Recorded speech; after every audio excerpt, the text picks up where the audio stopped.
माझा तर उपवास होता, तर मी आज माझ्यासाठी मस्त खिचडी बनवली होती, जी मला तेवढी आवडत नाही. पण आज मला भूक लागली त्यामुळे मी बनवली आणि ह्या दोघांसाठी मी बनवते आता कचोरी.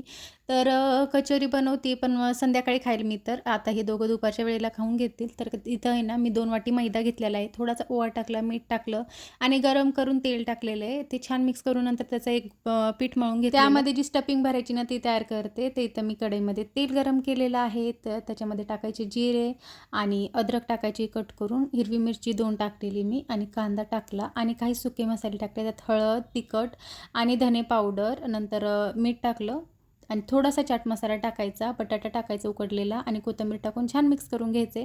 आता ते गार होते तोपर्यंत त्याचे गोळे तयार करून घेतले आणि नंतर मग छान कचोरी अशी करून घेतली, जसं आपण पुरणचं सारण भरतो ना तसंच भरलेलं. आणि छोटे-छोटे असे कचोरी, मोठी नाही पण स्मॉल कचोरी मी तयार केलेली. आता तेल गरम झाले, मीडियम फ्लेमवरच सगळी कचोरी आपल्याला तळायची आहे. हाय फ्लेमवर तळलं ना पूर्ण वरची लेअर लवकर ब्राऊन होऊन जाईल आणि आतमधून तसंच राहील. त्यामुळे ना आता हा आहे लंच, राजमा, राईस, चपाती आणि कचोरी. बाय.